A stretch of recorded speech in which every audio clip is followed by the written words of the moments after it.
Ukrainian forces repel three-wave Russian mechanized assault near Kurakhove.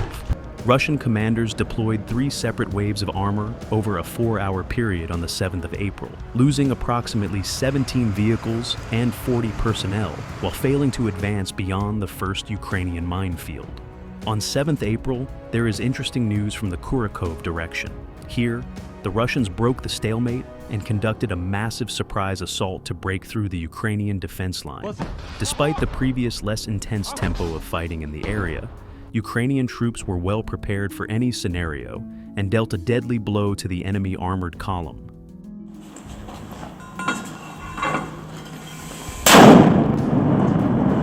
Following the stalled Russian advance shortly after their capture of Kurakhove, Russian forces launched a massive mechanized assault from the village of Andriivka to gain back momentum after weeks of attritional fighting.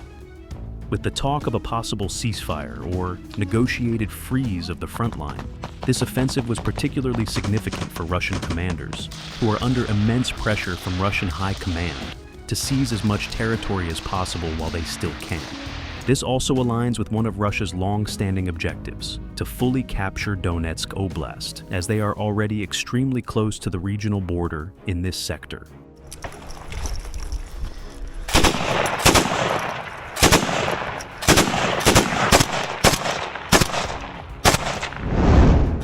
The plan was to punch through Ukrainian lines by launching a large-scale, surprise mechanized assault through Andriivka and toward Oleksiivka.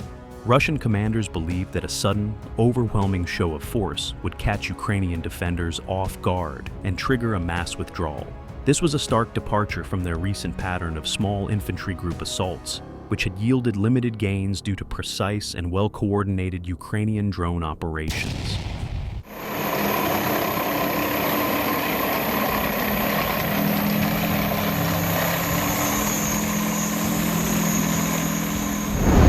Additionally, by punching through quickly, Russians hoped that they would be able to overrun and eliminate the Ukrainian drone operators stationed in and around Oleksiivka to ensure they could not halt the Russian momentum once again. However, the Ukrainian defenders had anticipated such a move. Surveillance drones, both day and night, constantly monitored Russian positions and movement. Despite the decline in Russian mechanized assaults due to past losses, Ukrainian forces continued to extensively mine potential Russian attack routes and establish strong new defenses in the area while also fortifying existing positions.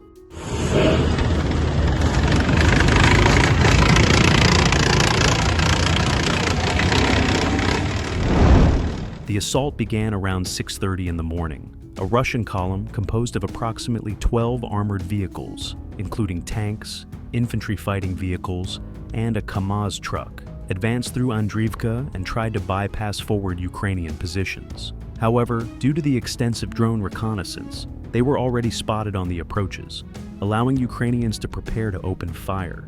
Once the column exited the village, they drove right into a Ukrainian minefield, immobilizing the lead tank and halting the convoy.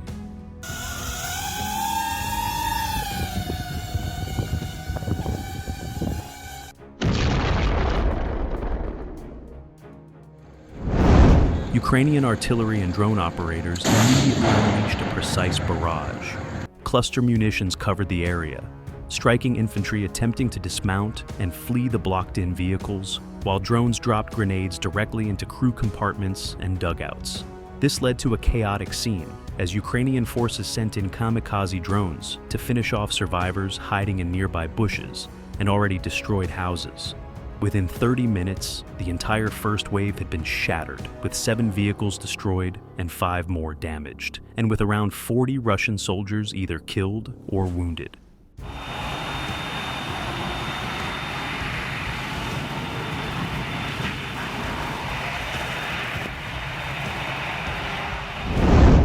Ignoring the devastating failure of the first wave, Russian commanders pressed on and launched a second assault around 8 in the morning, an hour after the first was destroyed, which involved 2 armored vehicles and approximately a dozen soldiers. However, Ukrainian forces were fully prepared, and once the enemy entered the kill zone, they were immediately struck with precision fire and destroyed, as the accompanying infantry was left exposed and quickly neutralized.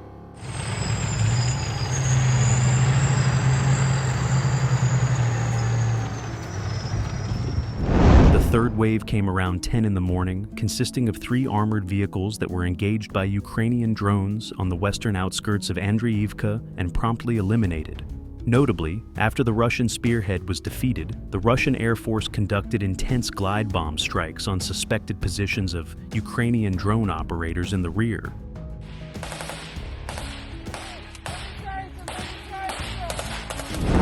Instead, this assault offered a textbook example of how not to conduct mechanized warfare against a modern, well-prepared opponent, as the Ukrainians decimated the first and largest wave already in under 30 minutes. In our daily frontline report, we pair up with the military blogger reporting from Ukraine to keep you informed about what is happening on the battlefield in the Russo-Ukrainian War.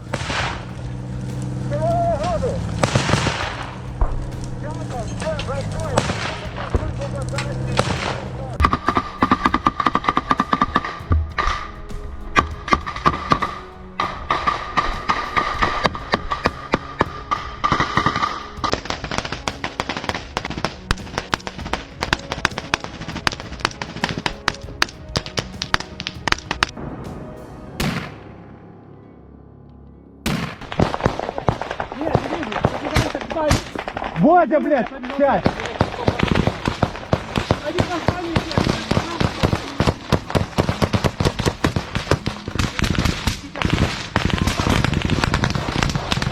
Воюем, братцы.